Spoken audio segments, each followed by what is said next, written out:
tous, bienvenue à cette nouvelle émission de C'est la vie.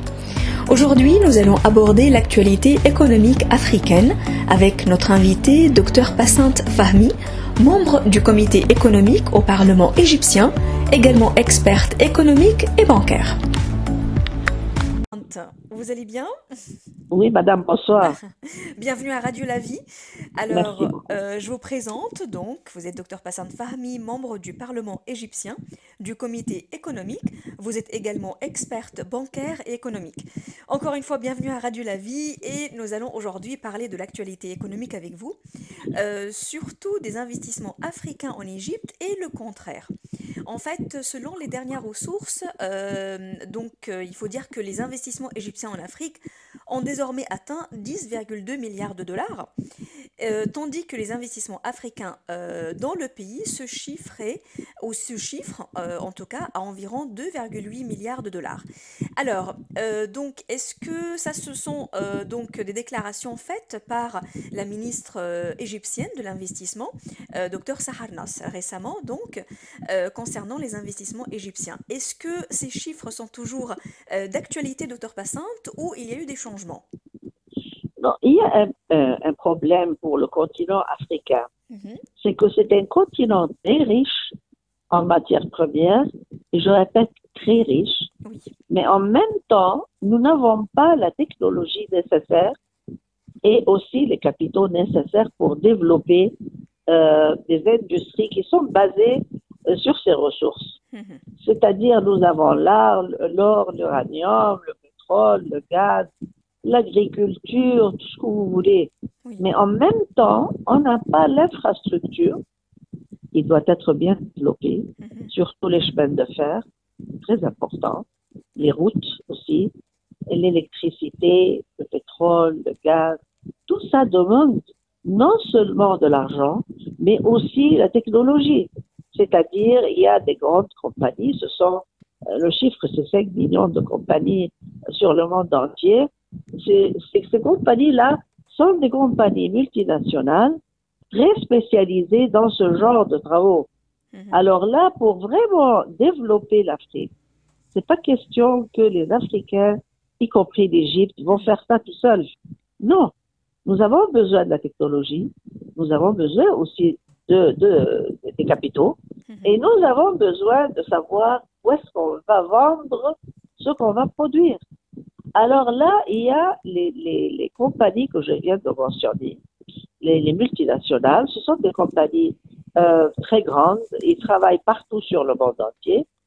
Pour inviter ces compagnies-là avec leur technologie et leurs capitaux, ça peut aider à développer le continent africain davantage.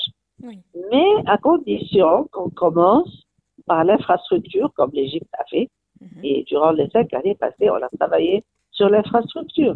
On a travaillé aussi sur la politique fiscale, la politique monétaire, changement des lois. On a fait beaucoup de travail en Égypte pour vraiment être capable à attirer ces compagnies-là. Parce que ces compagnies-là ne vont pas venir travailler facilement. Ils sont très sophistiqués, ils veulent un environnement attirant. Vous êtes toujours à l'écoute de Radio La Vie.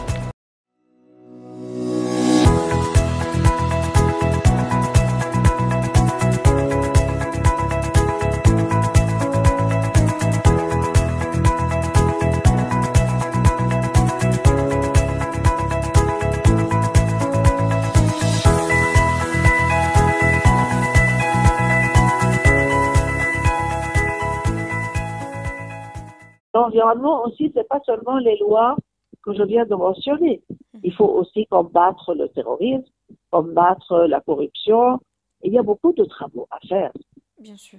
Alors là, pour vraiment dire comment on peut développer l'Afrique, c'est de créer l'environnement qui peut vraiment attirer ces grandes compagnies multinationales qui viennent travailler sur le territoire, utiliser leur technologie et leurs capitaux.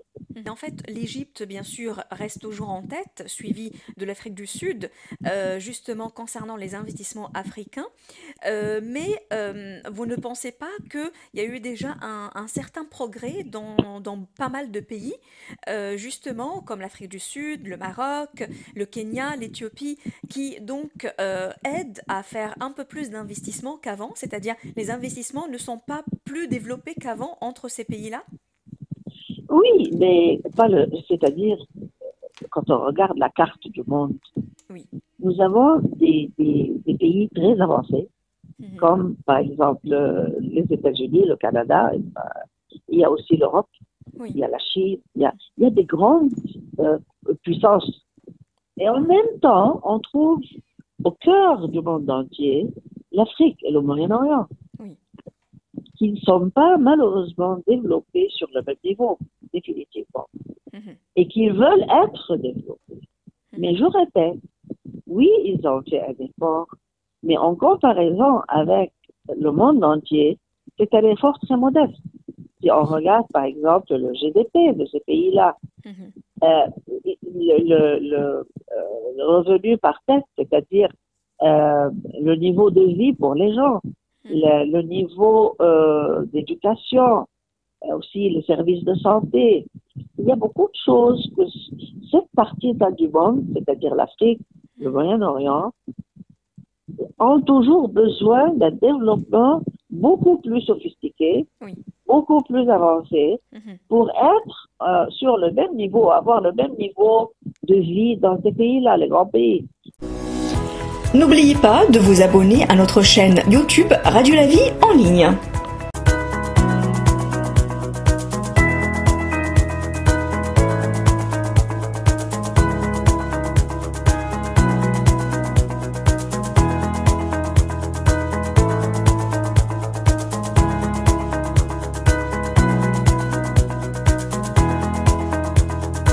Parce que nous avons créé un problème qui est très sérieux pour le monde maintenant, Mhm. c'est l'immigration illégale, Oui. c'est un problème terrible.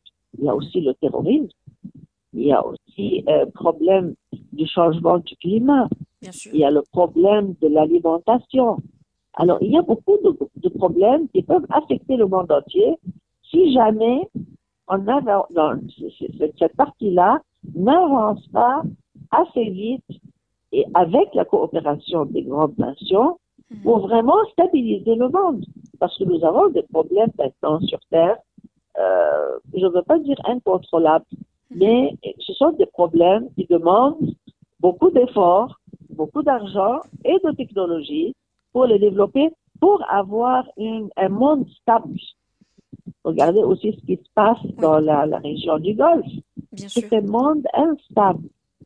Oui. Oui. Qui stabilise, Mhm. pardon, le mode de vie des gens, Mhm. c'est toujours l'économie. Quand l'économie est bien avancée, le moyen de vivre sont bien, les gens se stabilisent en place.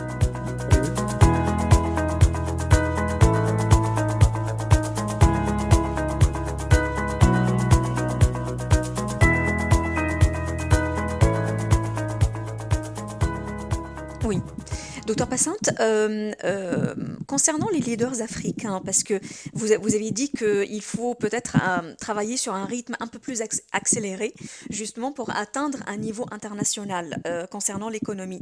Donc, à votre avis, les leaders africains, qu'est-ce qu'ils doivent faire dès maintenant? Mettre en place un plan, par exemple, rapide.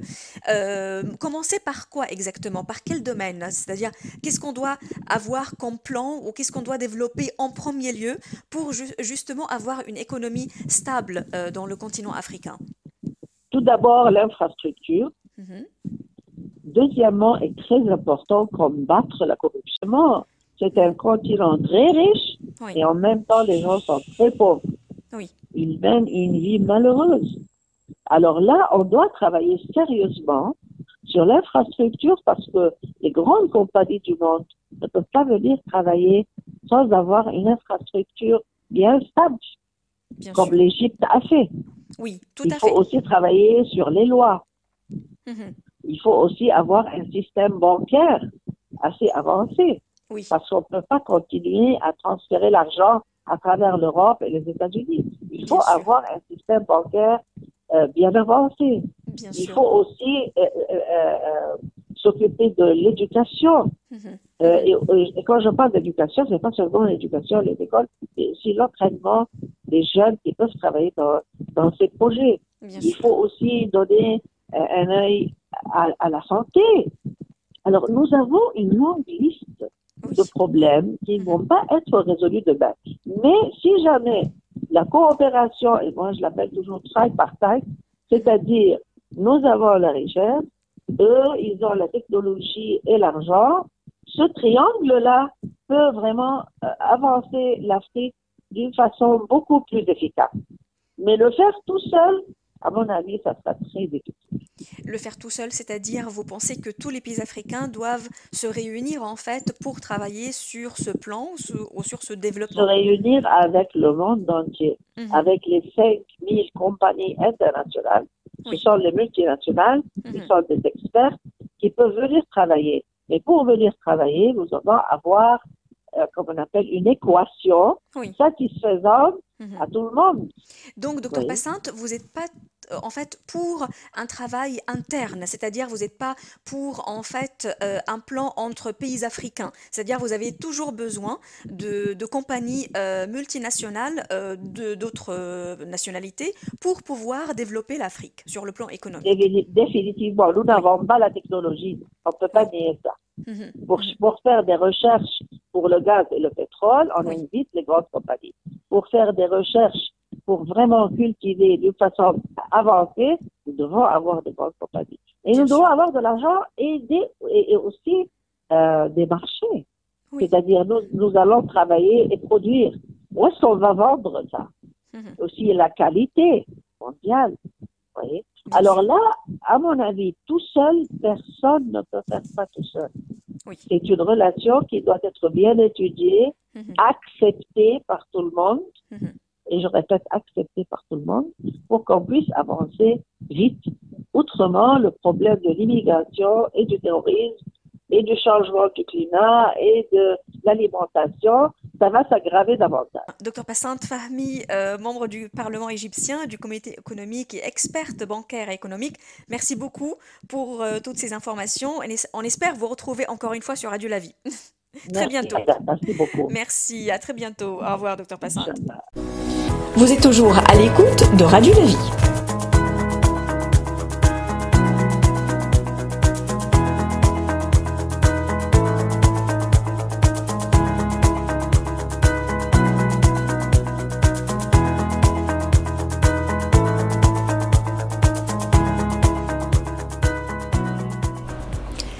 Merci beaucoup à notre invité de cette émission, Dr Passante Fahmi, membre du comité économique au Parlement égyptien, également experte économique et bancaire.